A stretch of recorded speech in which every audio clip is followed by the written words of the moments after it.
राजेंद्र जी पढ़े लिखे एवं समझदार व्यक्ति थे जो हेड मास्टर के पद से 2 महीने पहले ही रिटायर हो चुके हैं। राजेंद्र जी के एक बेटा और एक बेटी है। 15 दिन बाद राजेंद्र जी की बेटी पूनम की शादी है। शादी की रस्मों में लगने वाला ढेर सारा सामान और सुनार के पास से बेटी की शादी के लिए गहने लेकर वापस लौट रहे थे।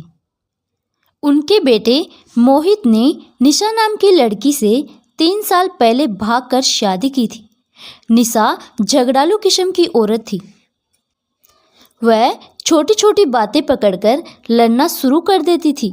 इसीलिए शादी के थोड़े समय बाद ही सास ससुर से लड़ाई करके अपने पति के साथ मुंबई चली गई थी।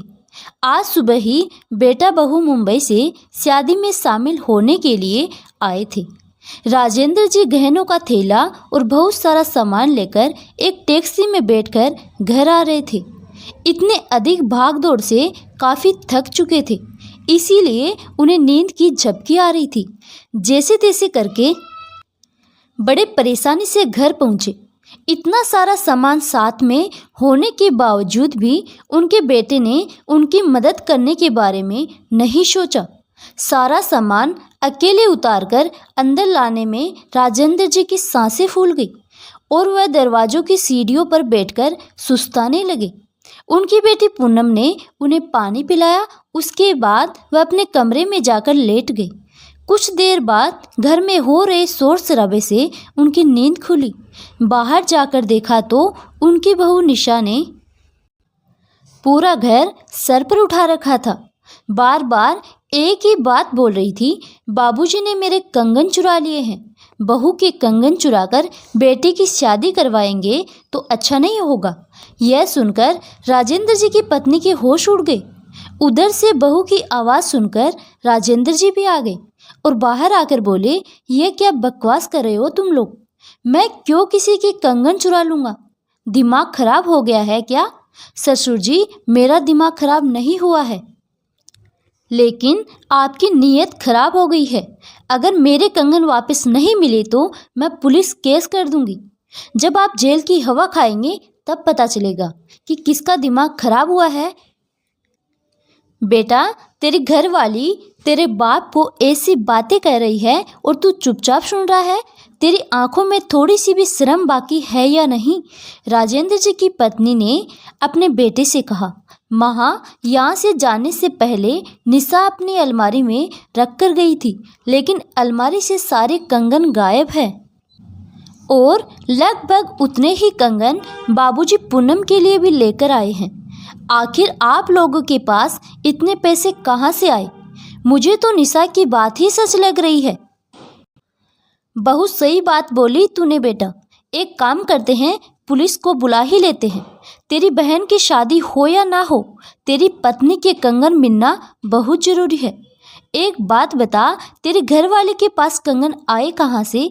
शायद तू भूल गया है कि तूने तो भागकर शादी की थी।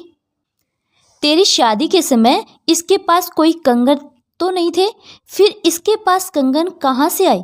एक एक पैसा जोड़कर हमने अपनी बेटी के लिए कंगन व गहने बनवाए, बल्कि हमने तो सोचा था कि पूनम की शादी में कुछ कंगन बहू के लिए भी बनवा देंगे, पर अब तो पुलिस को बुला, वही इसके कंगन ढूंढ कर देगी। राजेंद्र जी की पत्नी ने कहा। अपने झूठ के पकड़े जाने पर निशा हड़बड़ा गई और हड़बड़ाहट में बोलने लगी, वह मुझे मेरी माँ ने दिए थे। उसकी यह बात सुनकर मोहित को समझ में आ गया कि निशा झूठ बोल रही है, क्योंकि भागकर शादी करने की वजह से निशा के माता पिता ने उससे संबंध तोड़ दिया था। बाबूजी, मुझे माफ़ कर दीजिए, मैं इसकी बातों में आ गया। अब ऐसी गलती दोबारा कभी नहीं होगी। बस बेटा, अब ज़्यादा नाटक करने की ज़रूरत नहीं है। अभी के अभी तुम और बहू दोनों यहाँ से निकलो और अपने घर वापस चले जाओ। तुम जैसे नालायक बेटे बहू की हमें कोई ज़रूरत नहीं है। बाबूजी, आप हमारे साथ ऐसा नहीं कर सकते। पूनम की शादी में सारे समाज के लोग आएंगे तो वे क्या कहेंगे?